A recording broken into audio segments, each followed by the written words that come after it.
Morning from Bastar. কাল বৈশাখীর ঝড় কালকে হয়েছে। ভয়ের চেয়ে বেশি তো গরম লাগছিল আমার। মেনটেনেন্সের একটু অভাব আছে বটেই। Good morning. বেরিয়ে যাচ্ছি গোপালপুর বিচের উদ্দেশ্যে। এখন আসার সময় আমরা আবার ছত্তিশগড় ছেড়ে এখন আবার উড়িষ্যাতে ঢুকে গেছি। আমরা বেসিক্যালি এটা হচ্ছে এই বর্ডারের কাছাকাছি একটা রোড দিয়ে কোরাপুটের উড়িষ্যার বর্ডার হয়ে আবার আমরা গোপালপুরের দিকে চলে যাব।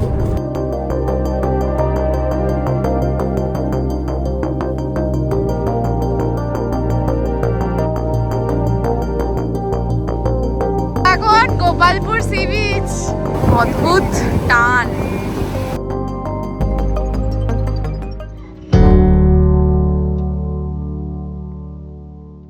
Morning from Bastar, Chitrakoot luxury resort Damdami. আজকে আমরা চেক আউট করে যাব। তো এখানে কালকে রাত্রে ভীষণ কালবৈশাখী ঝড় হয়েছে, যার ফলে এখানে কারেন্ট নেই। তো সারা রাত ধরে ওরা ডিজেলে জেনারেটর দিয়ে চালিয়েছে, বাট এখন আর ওদের কাছে ডিজেল নেই। তো এই মুহূর্তে মোটামুটি অনেকেই কালকে চেক আউট করে গেছে। আজকে সানডে, আজকে আমরা চেক আউট করছি। তো খুব কম লোকজন আছে। মেনলি অগাস্টে এখানে ভীষণ মানে রাশ থাকে, লোকজনের ভিড় বেশি থাকে। তো যাই হোক, আমাদের ঘোরা শেষ এখানেই। এরপরে আমরা ব্রেকফাস্ট করে বেরিয়ে যাব। ব্রেকফাস্ট ওরা 8টা নাগাদ দেয়। তো আমি এখানে রেডি, শান্তনু এখানে রেডি হবে, বসে আছে। Good morning Shantanu. মর্নিং। আর দেখাচ্ছি বাইরের সিনটা। এই যে কালবৈশাখীর ঝড় কালকে হয়েছে, দেখতেই পাচ্ছেন। এই গাছটা সোজা ছিল, হেলে পড়েছে, মানে কালকে ভীষণ ঝড় হয়েছে। আমি দেখাচ্ছি, এই যে গাছটা বেঁকে গেছে। আর ওই যে দেখতে পাচ্ছেন ওয়াটারফলটা, কি সুন্দর আওয়াজ। একটু কাছ থেকে জুম করে দেখাই। তো হালকা স্রোত বেড়েছে, এবার ধীরে ধীরে বাড়বে। যত মনসুন আসবে তত এটা আরও ভরে যাবে। বাট এখন জলটা ভীষণ ক্লিয়ার। একটাই ডিফারেন্স, যে মনসুনে জলটা একদম ঘোলাটে হয়ে যায়, কারণ জলপ্রপাতটা বেড়ে যায় এবং বিভিন্ন সোর্স থেকে জলের সাথে মাটিও পড়তে থাকে। সেই জন্য এই যে এখন কিন্তু ক্লিয়ার ওয়াটার। আর কালকে ঝড়ের জন্য এই টিনটা যা আওয়াজ করছিল, তার সাথে কারেন্ট চলে গেছে। আর এরকম একটা জায়গা, অ্যাডভেঞ্চার তো লাগছিল কিন্তু ভয়ও লাগছিল। তো যাই হোক, এখান থেকে যাওয়া যায়। এখান থেকে একটা গেট আছে, এখান থেকে আবার ওই জলপ্রপাতের দিকে যাওয়া যায় এই রাস্তা ধরে ধরে। আর আমাদের ধান্য ওদিকে রেডি হয়ে গেছে একদম। শান্তনু সকালে উঠে মুছে টুছে নিয়েছে। আজকে আমরা চেক আউট করে যাচ্ছি। তো চলো, একটু পরে ডিনার করে আমরা বেরিয়ে যাব। আরেকটা কথা বলি, এই যে ব্ল্যাক কালারের কটেজগুলো, এগুলোর কিন্তু প্রাইস রেঞ্জটা একটু বেশি, যেহেতু এগুলো একদমই ওয়াটারফলের কাছে। আর এই ধরনের রুমসগুলোকে ওরা ডিলাক্স বলছে। বাট একটা এখানে ক্যাচ আছে, এই পার্টিকুলার এই ঘরটা কিন্তু সাইডটা ভীষণ ভালো, মানে এখান থেকে রাদার আমি বলবো ভীষণ ভালো ওয়াটারফলের ভিউটা আসছে। এই যে, তো এই ঘরটাও কিন্তু ওরা এই কটেজের প্রাইসেই রেখেছে। ওকে, ডিলাক্স রুমের মতো। কিন্তু আমি বলবো যে যদি 101 স্পেসিফিক্যালি এই রুমটা কেউ ইন্টারনেটে বুক করতে পারেন, মানে আমরা ওইভাবেই বুক করেছি। ওখানে ওরা 101 দিয়েই দিচ্ছে, কারণ এখানে এসে লোকজন ভীষণ বলে আমার এই ভিউ রুমটাই চাই, আমি এটা বুক করেছি, আমার এটাই দরকার। ওরা ওই জন্য স্পেসিফিক্যালি রুম নাম্বারটাও ওয়েবসাইটে মেনশন করে দিয়েছে। তো কারোর যদি ইচ্ছে থাকে এই রুমটাও কিন্তু নিতে পারেন। প্রাইসটা কটেজের একদম সেম হবে। মর্নিং রাই। Good morning. আর কালকে কি ভয় লাগছিল? ভয়ের চেয়ে বেশি তো গরম লাগছিল আমার। দিয়ে আমি আমার একটা হিন্দি প্র্যাকটিস বই নিয়ে এসেছিলাম, সেটা পাতলাম। দিয়ে ওটা ব্যাগ থেকে বের করলাম। আমার দাদু তো কানে গুঁজে দিয়ে দেখেই যাচ্ছে। আমি বলছি ওইদিকে পড়ে গেল কিনা দেখো। তারপর বলছে শুনতেও পাইনি। তারপর আমি মানে বইটা নিয়ে দিয়ে হাওয়া করতে করতে একবার আমি ধারে শুয়েছিলাম, দিয়ে হাত থেকেই পড়ে গেল বইটা। দিয়ে আবার তুললাম, দিয়ে এরকম করতে করতে ঘুমিয়ে গেছি কখন।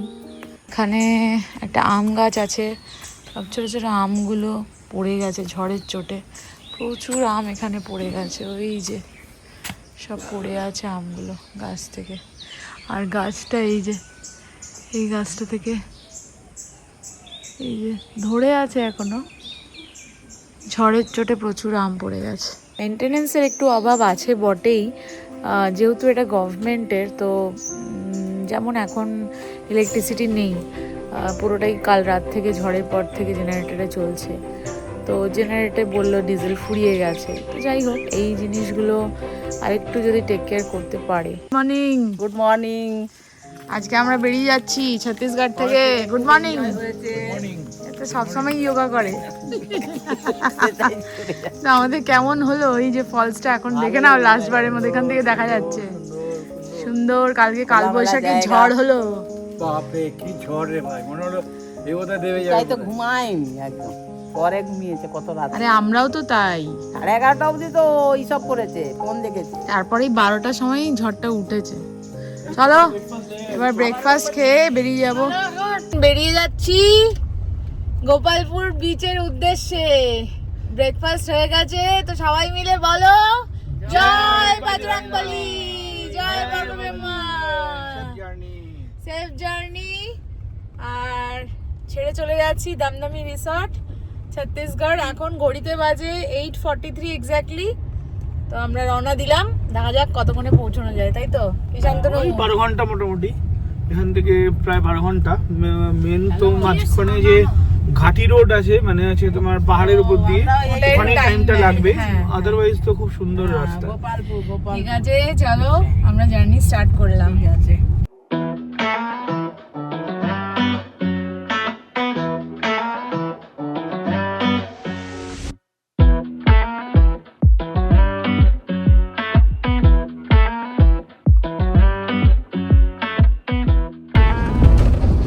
এখন আসার সময় আমরা আবার ছত্তিশগড় ছেড়ে এখন আবার উড়িষ্যাতে ঢুকে গেছি। আমরা বেসিক্যালি এটা হচ্ছে এই বর্ডারের কাছাকাছি একটা রোড দিয়ে কোরাপুটের উড়িষ্যার বর্ডার হয়ে আবার আমরা গোপালপুরের দিকে চলে যাব। তো এখান থেকে আর 83 কিলোমিটার হচ্ছে কোরাপুট। এখন মোটামুটি আমরা উড়িষ্যা মানে ছত্তিশগড় ছেড়ে কিন্তু উড়িষ্যা অলরেডি ঢুকে গেলাম। তো এরপরে আমাদের ওই ঘাটি রোড মানে হচ্ছে পাহাড়ের রোড আসবে।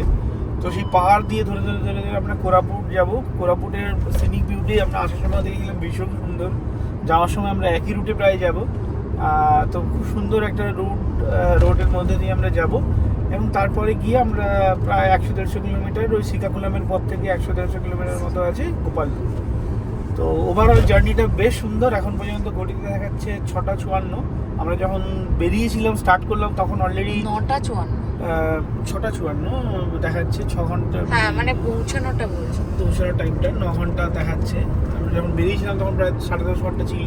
তো অলরেডি আমরা হাফ অ্যান আওয়ার কিন্তু কভার করে দিয়েছি।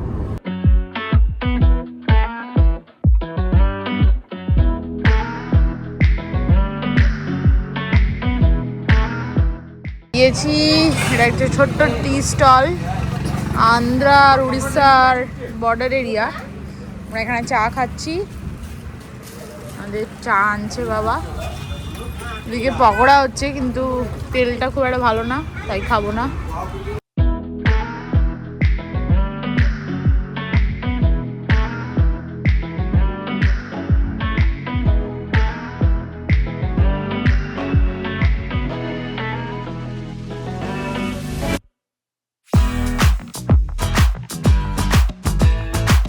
এটা হচ্ছে সানায়রা রিসর্ট অ্যান্ড স্পার রুমটা। ইউএসপিটা হচ্ছে এইটা, সি ভিউ। এখন অন্ধকারে কতটা দেখতে পাচ্ছে জানি না, কাল সকালে দেখাবো। এটা খুব সুন্দর। এখানে এই সোজা হচ্ছে সি বিচ, আর এই হচ্ছে আমাদের হোটেল। আমরা পুরো সি ভিউ পেয়েছি, আর ওখানে পুলও আছে, পুলের ভিউটাও পেয়েছি। ওখান থেকে বসে বসে দিদিরা দেখবে ওখান দিয়ে জানলা দিয়ে। আমরা নামবো, আর এখন আমরা একটু বিচে যাব বাজারের উপর দিয়ে। এটাই তো মা বলছে। আমরা বাবার জন্য ওয়েট করছি, বাবা আসলে আমরা বেরোবো। এখন গোপালপুর সি বিচ রাই।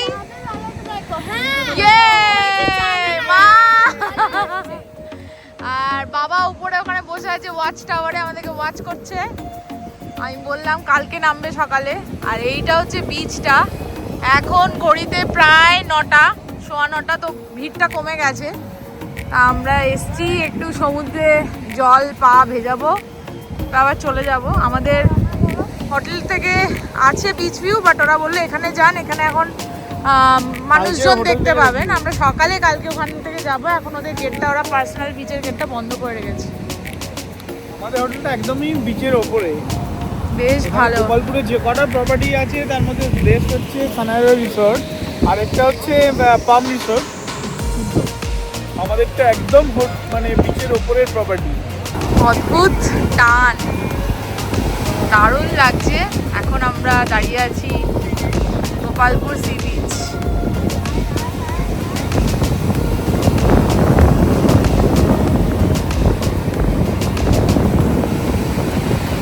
আওয়াজটা শুনুন, কিছুটা দীঘার মতো লাগছে। চারিদিকে সব রেস্টুরেন্টগুলো আছে। আর এই যে গোপালপুর, এটা আমাদের হোটেলের ভেতর থেকে এই যে ভিউটা, এই যে সমুদ্র। আশা করি দেখাতে পারলাম, কালকে সকালে আবার দেখাবো। কেমন লাগছে মা? ভালো। এবার বিছানা থেকে সমুদ্রের ঢেউ দেখতে পাবে। এই হোটেলের ভিউটার জন্যই এটা ইউএসপি। এটা আমরা রুম থেকে বসে দেখছি সমুদ্রের ঢেউগুলো, আর এই যে আকাশের চাঁদ, এক অদ্ভুত অনুভূতি। আর এই যে আমাদের রুম, মানে টোটালি আমরা শুয়ে পড়েছি, অন্ধকার, রাই ঘুমিয়েও গেছে। এই যে রাই ঘুমাচ্ছে, আর এই যে আমার বিছানা, আর এই সমুদ্র।